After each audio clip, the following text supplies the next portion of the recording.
Good morning as folks are joining.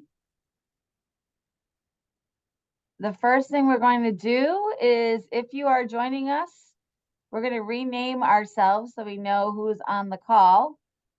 And so this is our Elevating Voices Continuum. So if you go up to the three dots where you in your Zoom box, you should be able to rename yourself.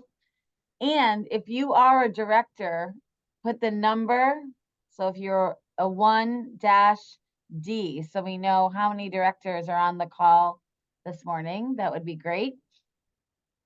And Neri, can you find, I somehow let the AI record instead of you. So I don't know if I can stop that recording. I am recording also. Oh, you got it. Okay, it's still working. Yes. Okay. Well, welcome if you're recording. So as folks know, we're using the Elevating Continuum to change our, to rename ourselves so that we can see how many 1s, 2s, and 3s are on the call this morning. And then if you are a director, to add a D so we can see how many directors are on the call this morning. I just have to get rid of my captions. Okay. So if you're 1, you work with, you're a caregiver of a young child, or you work with children and families every day. 2, you occasionally interact. And 3, you don't regularly interact, but you have a vested interest. So if you're 1, 2, or 3, we'll put that in the chat too.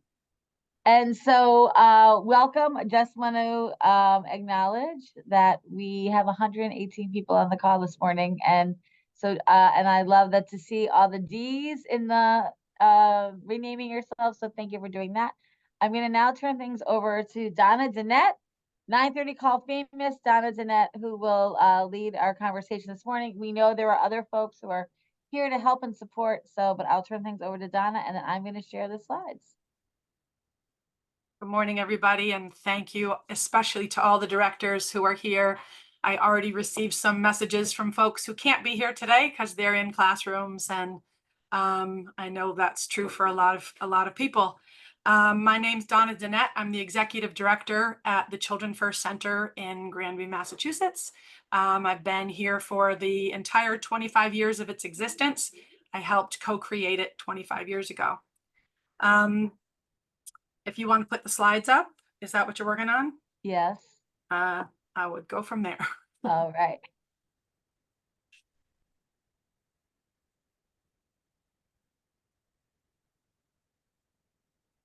I can put them back up. Okay. I got them. Okay. Okay. Can you see them? Yes. Excellent. So the quotes that you'll see throughout the presentation are from the directors who answered the survey. The only one from me will be on the last slide. So if you want to go to slide 2.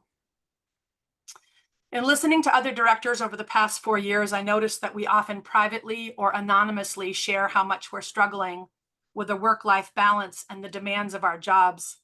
As a group, we're typically dig deep and get her done types who rarely let anyone see us sweat. We very naturally advocate for the teachers, children, and families to whom we dedicate so much. We rarely advocate strictly for ourselves. As the entire sector is being reviewed, we have an opportunity to further strengthen the long-term health of our field by sharing the challenges that program leadership uniquely face and ensure that we avoid a drain of leadership through retirement or leaving the field. Next slide.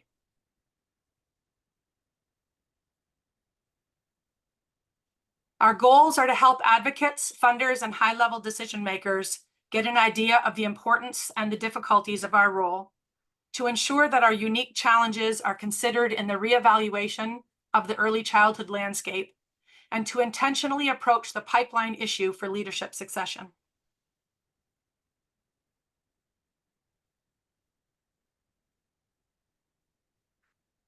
The other way.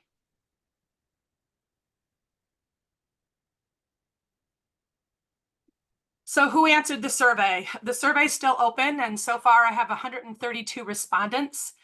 created a little bit of a challenge for me because initially I thought I'd only maybe reach 100, and I started analyzing the data around 100. Then I reanalyzed it at 126 and then 128. So some of the numbers will be off if any of you are that focused on counting. They're exclusively center-based, no FCC, public school, or Head Start responded. Slightly more not-for-profit than for-profit, well represented in most program sizes, and a variety of position titles, but primarily directors and executive directors. In terms of years in leadership, 2 were in their first year, 19 had been in leadership for less than 5 years, 37 had been in leadership for 5 to 10 years, 26 for 10 to 20, and 46 had been in for more than 20 years, one as long as 45 years. When asked how many years until retirement, 1 had left in June, noting, "I should have stayed another 5 to 7 years, but I couldn't do it." 4 said that they would never be able to leave. They'll have to work until they died. Never, they're too poor, a million years. But 15, less than 5 years, 37, 5 to 10 years. That's where I want to focus on in terms of who are planning to leave with retirement. But many had 20 years or more, and lots were not sure. Focus on this set of numbers when we look at the next slide. When I asked, have you considered leaving the field, while 36 answered no, 91 respondents answered yes. 1 person said, yes, I think about it every day. 1 respondent had already left. And when you read her story about why she left, it's very, very powerful. The top reasons were staffing, stress, funding, challenging behavior, salaries and benefits, tremendously a lack of work-life balance, mental and physical health, lack of respect or appreciation. 1 person said, I'm completely burned out, underappreciated, stressed all the time, losing the joy. It's draining physically and mentally. The workload is tremendous. I could literally have put 100 of these kinds of testimonies into this presentation.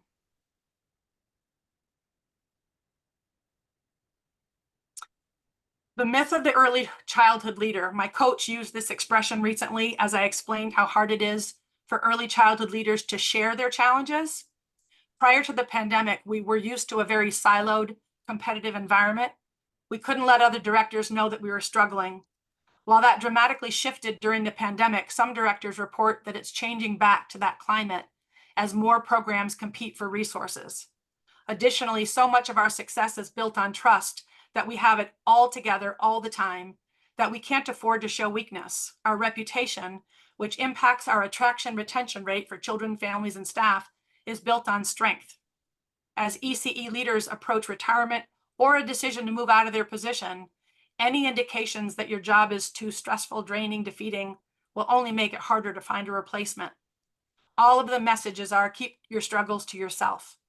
A colleague reminded me last week that directors have worked so hard to meet unrealistic expectations that we inadvertently gave everyone, including ourselves, the idea that we could.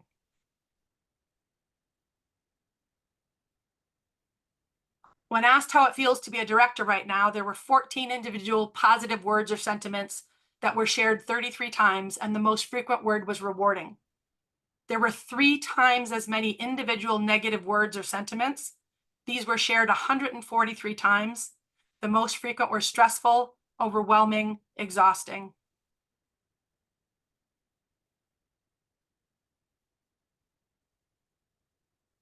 Others said, I hate it, scary, defeating, disheartening, demanding, unsupported, lost and alone, insurmountable, heartbreaking.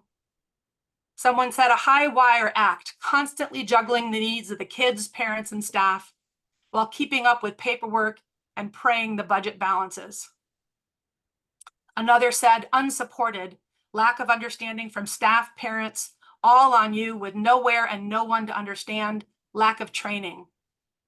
Someone noted, I'm actually okay, only because of the setup of this amazing program. I work 8 to 3 every day with a lot of flexibility. I wasn't okay for years before finding this unicorn job. I finally love it again. When asked what the greatest challenges they're facing are, no surprises, 105 mentioned staff or staffing, 46 finances and budget, 21 mental health related issues, 19 children's needs and behaviors, parents' attitudes, enrollment, specifically negative impacts of UPK, the challenges of addressing our own workload, facilities issues, and licensing EEC. Notably, 23 directors at one point while I was figuring things out, it might be more, listed 3 or more factors, as high as 6 factors out of 9.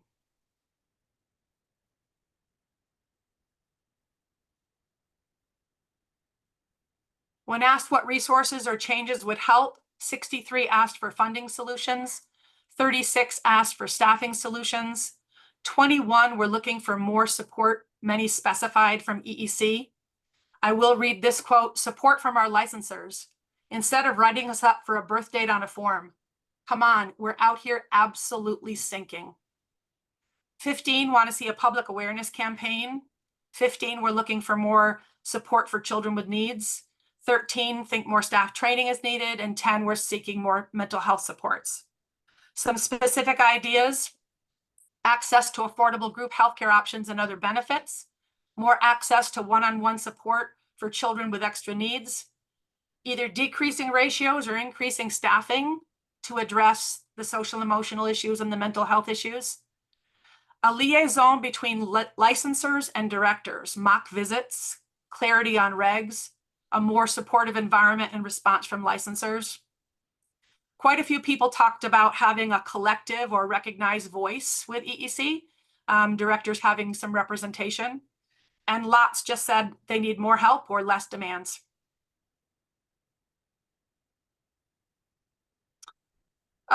One of the things that I've been passionate about that you may remember over the past couple of years I've talked about is that there's no nationally recognized ratio for admin to teachers or admin to families.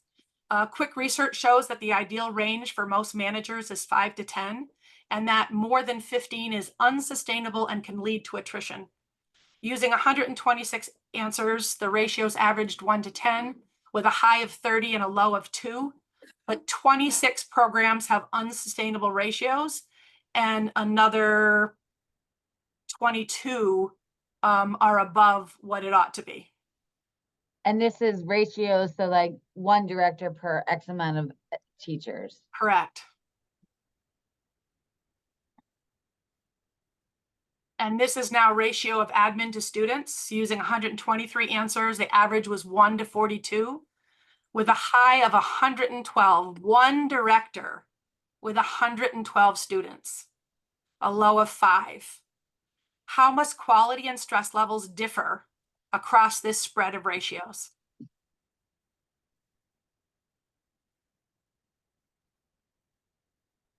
I asked, do you think the current preparation to become a director is adequate? 25 said yes. 36 were unsure or said maybe. 71 said no. No, it really needs a business focus, looking for training in special needs, conflict resolution, and workplace management. Someone said not remotely enough. Absolutely not. So many suggestions emphasized mentorship, apprenticeship, specialized coursework, and importantly, a director support system for up to 3 to 5 years.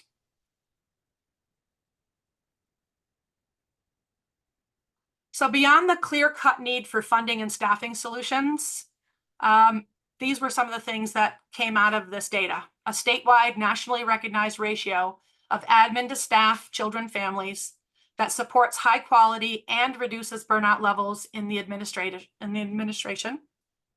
An examination of our directors' courses in our higher ed programs to ensure that they're both adequately preparing future leaders for the job and teaching them self-care, boundary setting, and how to create support networks and participate in advocacy. An information campaign to help decision makers understand the challenges of the role and ensure that it's one that staff are not averse to pursuing. More on-the-ground support for children with extra needs. An examination of the relationship between providers and EEC that will help directors achieve quality in a supportive environment in which directors have a voice. and ensuring a plan of succession for the expected future retirement of long-term program leaders that prioritizes stability in the field and seeks to retain access to the wisdom of those leaders. So the survey is still open and access to the results are also available. I can put those in chat. So this is my one quote from me. We should not have to be medicated to do this job. And these were two other quotes that I wanted to read. In today's ECE climate, it's nearly impossible for directors to focus on what is most important, which is the kids, their overall success, care, education, and bringing the best experience to them because all of the time and resources are going to triage. How payroll will happen, what's going wrong, what problems there are to solve.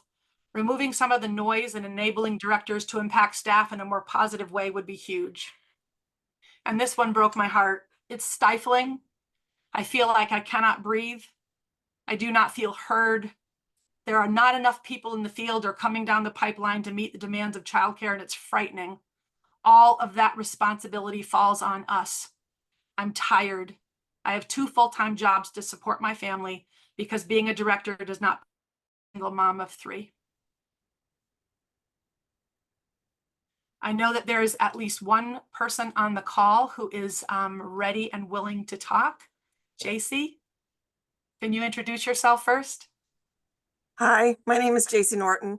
I was the director of Framingham Center Nursery School for 14 years. I'm here as that director because I had to get out for my own mental and physical well-being. I retired in June, and I use that term very loosely because it was better received by my community than what I actually did, which was quit. I started my career as a director in 2010 and became the only consistent and stable stakeholder for the program, which meant I oversaw all the educational programming, as well as the overall business operations, such as making decisions about finances, facility management, hiring, firing, staff development, family recruitment, etc. I knew what had to be done year to year, and I ran on autopilot. The job was overwhelming and all-consuming, so I only thought about the next school year, never considering when I might retire. The pandemic gave me a hard stop. Due to issues with maintaining qualified staff, we closed from January 2021 to September 2021. I reflected on whether to reopen or not, but felt it was an opportunity to restructure how the program ran so I could get more balance into my life. I had a great directors group that met weekly from the onset of the pandemic. Some people are here on this call. And I started accessing the mentor program through the Professional Development Center. In September 2021, I had to re-enter the classroom due to a lack of staff and worked as a teaching director. While I love the experience of being with the children, all my plans to create a better work-life balance went out the window. I felt powerless and defeated, which led to depression and self-doubt. I couldn't see a future in ECE anymore and knew it was time to leave. But it was not easy to leave as the program that holds everything together. I told the board of directors in February 2023 the 23-24 school year would be my last. In my experience, early childhood education rarely addresses what directors need to support themselves and their programs. We run our programs in silos and can be in a continuous state of disconnect. I've heard criticism of directors that we do not mobilize and go to the State House to have our concerns heard.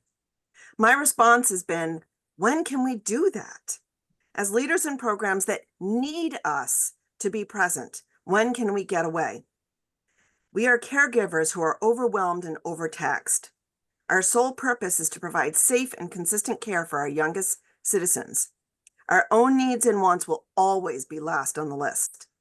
The system is broken, and the people that are affected the most are our children. As I step out of the arena, my voice will be silenced. My thoughts and ideas will be a faint memory.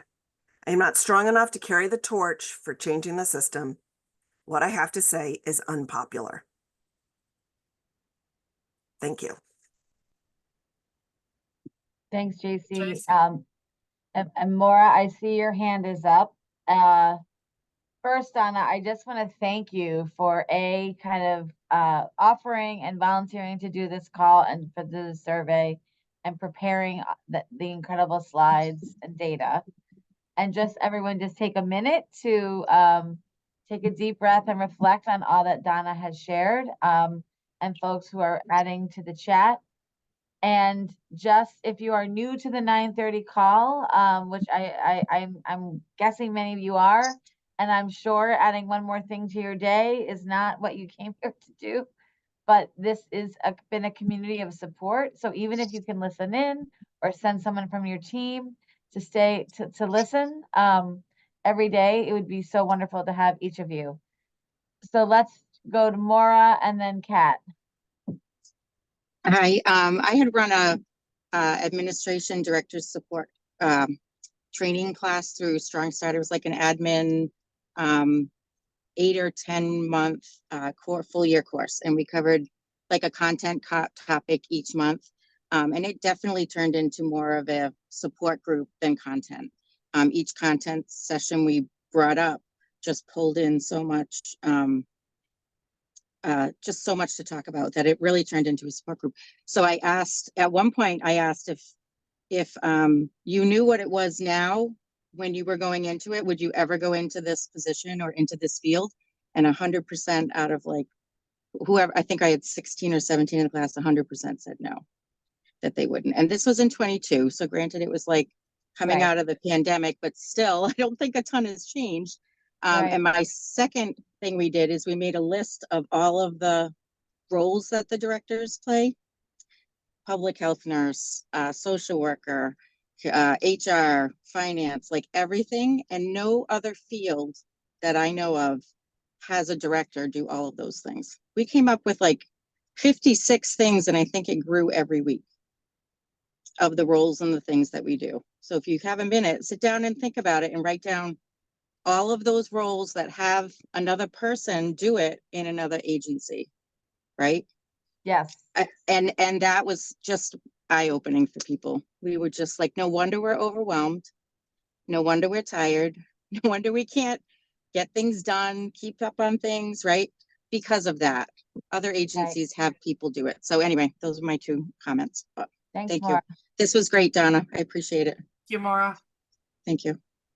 And as we turn to Kat, we hope that this is the beginning of a conversation here on the 9:30 call. We also know that there's many potential solutions. And Donna, thank you for framing, for kind of stating the challenge and then thinking and asking about solutions. Kat. Thank you so much. The first thing I want to do is just tell JC how much what you said resonates with me. I recently left a 25-year career in Jewish education in a very similar stressful situation. And the board refused to replace me. And that school that had been open since 1992 closed because they would not replace me. And I refused to be held hostage anymore. And I'm now in a secular setting. And while this is really great job in many ways, and I'm happy with the school, like my soul was in Jewish education and I had no choice but to leave it. So I feel how you're feeling. And the second thing is, as awesome as this place is, I have pneumonia right now. And it's either I get to stay home and take care of myself, or my assistant director, who was the interim director when they were looking to hire, couldn't take his vacation, and he hasn't had a vacation in 2 years. And so those are my choices: take vacation away from my very hardworking assistant director, or find ways for me to come to work with pneumonia. Which leads me to the real problem. I feel there now more than ever, we have, I want to say access, but that's not the right word, to everything that we need. I can't say enough wonderful things about Neighborhood Villages apprenticeship program. I can't, part of the ECSO grant, I can't say enough wonderful things about their leadership program. It's amazing. And everything we need is at our fingertips, but we can't afford it. And there's all of this messaging on social media that's bringing all of these problems to light, which is a great thing, except the message from EEC, from the federal government, from everyone, is that we deserve these supports. We deserve livable wages. Staff deserve livable wages. And unfortunately, that's vilifying us even more, because it sounds like all of these wonderful people who are in charge are saying, yes, you deserve a livable wage. Yes, you deserve to have a social worker. Yes, yes, yes. And then we are the ones on the ground floor who have to look somebody in the eye, person to person, and say, no, we can't afford it. And so it sounds like I'm gatekeeping. And we all know that we're not. And so at the end of the day, I'm sure everyone on this call has given all of their staff a raise and not themselves. I know that everyone on this call has jumped bonuses for everyone and not themselves. And we still get looked at the bad guys because the message, and I had this conversation with a staff person recently, and I have enough trust here that I feel like I'm getting some, but not forever, is that EEC says we deserve a livable wage, and MIT's livable wage calculator, everyone can type it in, says that a livable wage is $31.19. And I'm here saying the most I can pay you as a lead teacher is 25. Physically, the most I can pay you. And so until, like, it doesn't, all of these things are great, but honestly, I feel like none of these things matter. The apprenticeship or the trade, none of it matters until you give me a solution that's going to pay for it. And quite frankly, I understand the whole like, I get it, but at 24% or under, like $2,000 a month is not bridging the gap for me, and I stay the bad guy. Thank you for that, Kat. And I think those specific examples are so helpful in understanding, because I think, and Donna, the data that you shared, because I think that's right. You know, on one hand, there's many opportunities. People are all saying how important this is. On the other hand, logistically, how it all works out. Even we know, you know, I've been the last couple of weeks with other states, and when other states hear about our operational grants at $475 million, and no other state is doing that, and then I whisper, and by the way, it's not enough. You know, because it's still leaving directors to make these hard decisions. So I think I think the other thing, Kat, that you shared that's important is that there has to be many different buckets of solutions, right? There's the apprenticeships, it's the support. It sounds like the director support one-on-one, where you can have a community of trust.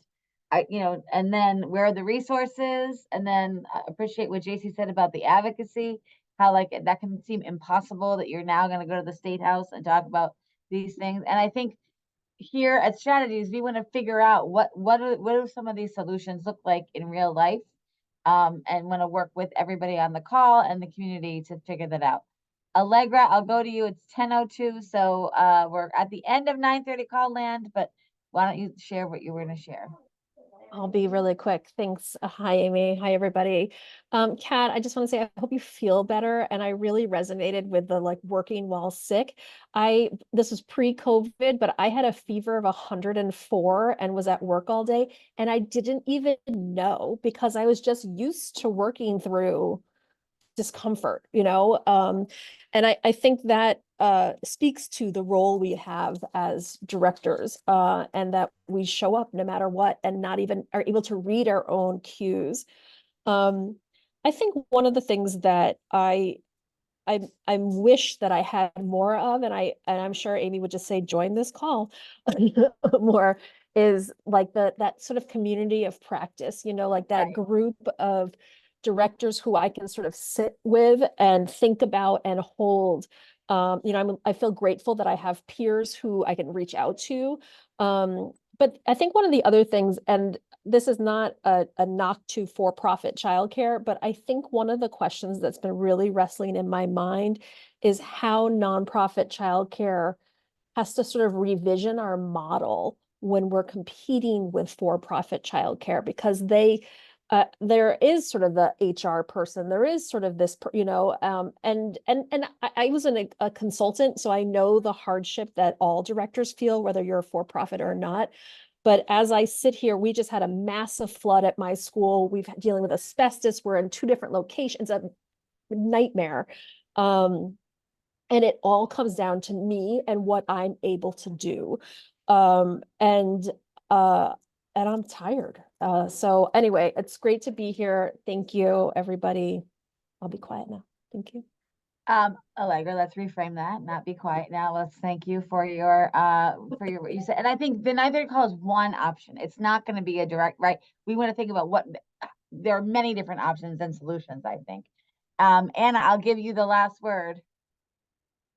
Thanks. I just wanted to, I put this in the chat, but especially based on what Allegra just said, I just wanted to make sure people know this. There's this monthly, it was weekly during the pandemic. It was started by Beanall, if you guys know her, and then passed down to Sarah, and then passed down to me, which is kind of the nature of how we do things in this field and group, I think. But so I run, it's now monthly because I can't handle doing it weekly. But I run a monthly directors community of practice call, which it can just be a chance for us to like vent and hear each other and know that we're all on the same page. But sometimes we bring really specific topics, pose questions to the group, talk about what's going on right now at our schools, ask each other for help, feel together. And sometimes we talk advocacy and things like that. Just, pose questions to each other. You can bring anything you want. You can tell me ahead of time if you want stuff to be part of the group. We're meeting tomorrow because it's the first Tuesday of the month from 1 o'clock to 2 o'clock. Even if you are covering in a classroom during rest time, which so many of us are, you can listen in maybe. And so we're meeting tomorrow, but it happens every month, first Tuesday of the month, 1 o'clock. Zoom link is in the chat. So is my email address. If you want to get on the regular list and I can send you a calendar invite and make sure you get reminders every month, you can shoot me an email. It's in the chat. And Anna, why don't you, if you send me that information, we'll put it in the 9:30 call follow-up folder so that we'll have it kind of living on. As Perfect. I said, like to share some love in chat, but we know love is not enough when we come to these. And I know there were folks from EEC on, and I think that's why we recorded the call today, because we wanted to make sure that first that Donna felt comfortable sharing, that people, and we want to use the information carefully and thoughtfully, but we will. And again, I think this should be a follow-up, this is the beginning of a conversation. On Wednesday, we do have updates from the field, which is kind of an open mic for the 9:30 call. So if folks can come back on Wednesday, we would love to have you and continue this conversation and then think about other ways to continue these conversations and information sharing. Donna, thank you so much for preparing, for running the survey. And we should also think about how we share the results of that survey. We'll leave chat open for a minute or two after we end the call so folks can add things. But thank you so much for joining us today. We had about 130 people on the call today, which is incredible. Donna, thank you for all your outreach to get folks to join us this morning. And Donna, I'll give you the last word. I think somebody private messaged me and said, I think we have a movement started. But the only way for that movement to continue is for us to use this data to let people know, to advocate for ourselves, because when we advocate for ourselves, we are advocating for our staff, for our families, and for our children, because we all know it's so much built on the back of administrators. And if we're not okay, they're not okay. So let's keep it going. Thank you. Thanks everybody for hanging in there. And we will see everybody hopefully tomorrow and the rest of the week on the 9:30 call. Thank you. Have a great day.